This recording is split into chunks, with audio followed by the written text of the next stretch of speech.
नमस्कार, स्वागत है आप सभी का। उत्तर प्रदेश में जितने भी राज्यकर्मी, सरकारी राज्यकर्मी हैं, एम्प्लॉई हैं, कर्मचारी हैं, आप सभी के वेतन में वृद्धि होने जा रही है। जैसा कि आप सभी जानते हैं कि अभी कुछ दिन पहले केंद्र सरकार द्वारा केंद्रीय कर्मचारियों के वेतन में वृद्धि यानी उनके महंगाई भत्ते में डीए में 4% वृद्धि करने का फैसला लिया गया है और ये वृद्धि जुलाई के मंथ से मिलेगा जोड़ करके। और यही फैसला प्रदेश सरकार यानी उत्तर प्रदेश सरकार के द्वारा भी बहुत जल्द लिया जाने वाला है, जिसमें आपके डीए में 4% की वृद्धि होगी। डीए आपके बेसिक पे का होता है, बेसिक पे का परसेंटेज निकालते हैं। जैसे वर्तमान में आप देखेंगे तो 42% है बेसिक पे का, और जब ये डीए 4% बढ़ जाएगा तो फिर उसके बाद बेसिक पे का 46% डीए निकालेंगे। तो उस तरह से आपके वेतन में वृद्धि होने वाली है। अगले साल लोकसभा चुनाव है और लोकसभा चुनाव से पहले पहले ये चीज़ें आपको देखने को मिल रही हैं। और ये बढ़ा हुआ जो वेतन होगा आपको डीए के रूप में, जो बढ़ा हुआ डीए है, ये आपको जुलाई के मंथ से ही जोड़ करके मिलेगा।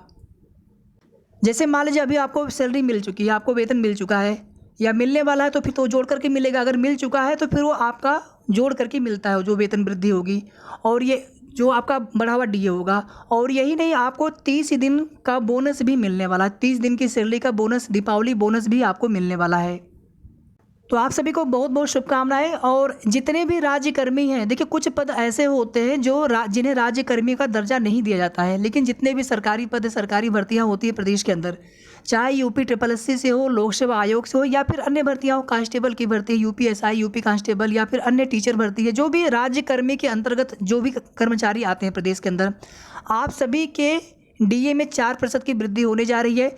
आपका जो भी बेसिक पे होगा अब आप उसका 46% कर लीजिएगा, तो अब आपको 46% डीए मिलेगा आपके बेसिक पे का। वीडियो को आप सभी प्लीज़ लाइक करके शेयर भी कर दिया करें ताकि सभी तक सही जानकारी पहुंच जाए। और अगर आपने अभी तक चैनल को सब्सक्राइब ना किया हो तो सब्सक्राइब भी कर लीजिएगा। जैसा कि आप सभी देख सकते हैं, ये आज के डेली न्यूज़पेपर में दिया गया है कि राज्य कर्मियों को दीपावली पर मिल सकता है बढ़ा डीए, महंगाई भत्ता व बोनस। राज्य सरकार प्रदेश के 28 लाख कर्मचारियों, शिक्षकों और पेंशनरों को, देखिए इसमें पेंशनर जो है उनको भी फ़ायदा मिलेगा। जो पुराने जो एम्प्लॉय थे जिनको पेंशन मिल रहा है, तो आप सभी जानते हैं कि उनको भी बढ़ा हुआ डीए या महंगाई भत्ता उनको भी दिया जाता है। क्योंकि अब एनपीएस कटने लगा है तो अब तो उसका कोई फ़ायदा नहीं मिलेगा, लेकिन जो पुराने पेंशनर है उनको भी फ़ायदा मिलेगा इस बढ़े हुए डीए का। और ये जो बढ़ा हुआ डीए होगा आपको दीपावली के मौके पर बीती 1 जुलाई से 4% की बढ़ी दर से महंगाई भत्ता डीए और महंगाई राहत डीआर दे सकती है।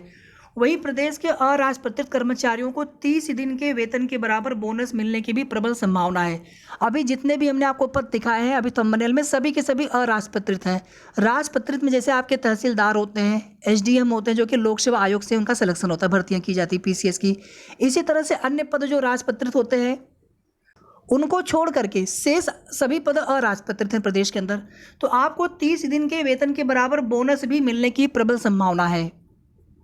केंद्र सरकार की ओर से अपने कर्मचारियों को, केंद्रीय कर्मचारियों को जुलाई से 4% की बढ़ी दर से डीए व डीआर और रेलवे के अराजपत्रित कर्मचारियों को बोनस देने का निर्णय किए जाने के बाद वित्त विभाग ने भी इस दिशा में होमवर्क शुरू कर दिया है।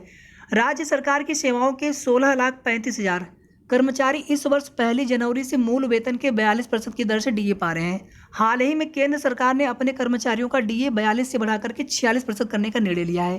केंद्र ने पेंशनरों का डीआर भी बढ़ाया है। जो पेंशनर है उनको डीआर मिलता है। तो डीए डीआर के मामलों में केंद्र और राज्य सरकार की समानता है। कुछ वर्षों को अपवाद के तौर पर छोड़ दें तो राज्य सरकार अपने कर्मचारियों को जुलाई से बढ़ा डीए देने का आदेश दीपावली के मौके पर जारी करती रही है। पेंशनर भी जुलाई से डीआर बढ़ने की बाट जो रहे हैं। वहीं 4800 रुपये तक ग्रेड वेतन पाने वाले 4,82,000 पूर्णकालिक अराजपत्रित कर्मचारियों को 30 दिन के वेतन के बराबर बोनस दीपावली के अवसर पर देने की रवायत रही है। वे भी सरकार से इसकी आस लगाए हुए हैं। कर्मचारियों को 4% की बढ़ी दर से डीए देने पर सरकारी खजाने पर हर महीने 214 करोड़ रुपये अतिरिक्त व्यय भार आएगा। वहीं अराजपत्रित कर्मियों को बोनस के भुगतान पर लगभग 1,000 करोड़ रुपये का व्यय भार आएगा। यानी कि कुछ पद ऐसे हैं जहां पर, देखिए डीए तो सबके बढ़ेंगे, लेकिन कुछ पद ऐसे हैं जहां पर बोनस भी मिलेगा 30 दिन के बराबर। वे कौन से पद हैं? जो अराजपत्रित पद हैं। अब यहाँ पर देखिए आप सभी लगभग कितना वेतन बढ़ सकता है। मैं यहाँ पर एक एग्जाम्पल ले रहा हूँ। सपोज दैट आप 2000 ग्रेड पे पर आप नियुक्त हैं, चयनित हैं, नौकरी आप कर रहे हैं। तो 2000 ग्रेड पे पर बेसिक पे कितना बनेगा? 21,700 रुपये बनेगा। पहले आपको इसका डीए मिलता था 42%, उस हिसाब से डीए कितना हो जाएगा, 9,114 रुपये हो जाएगा। अब ये डीए आपको मिलेगा 46%, यानी 21,700 का 46% आप कर देंगे तो कितना हो जाएगा, 9,982 रुपये, यानी 868 रुपये की वृद्धि हो जाएगी। अब देखिए बीपीओ है, जूनियर असिस्टेंट है, एएनएम है, आप सभी लोग 2,000 ग्रेड पे पर हैं। कुछ पद 1,800 ग्रेड पे वाले भी होते हैं, कुछ पद 1,900 ग्रेड पे वाले भी होते हैं, 2,800 ग्रेड पे वाले भी पद होते हैं, 4,200 वाले भी होते हैं, 4,600 ग्रेड पे वाले पद भी हैं, 4,800 ग्रेड पे वाले पद भी हैं। तो जिस ग्रेड पे पर आप हैं, आप अपना बेसिक पे देख लीजिएगा, उसी बेसिक पे का 42% जितना मिलता रहा होगा, अब उसका 46% कर लीजिएगा, तो उतना वेतन आपका बढ़ जाएगा, उतने आपके सैलरी में वृद्धि इंक्रीमेंट हो जाएगी। तो आप सभी के लिए बहुत अच्छी खबर है और आप सभी को बहुत बहुत शुभकामनाएं भी। बाकी आपके मन में कोई भी सवाल हो आप कमेंट करके पूछ सकते हैं। धन्यवाद।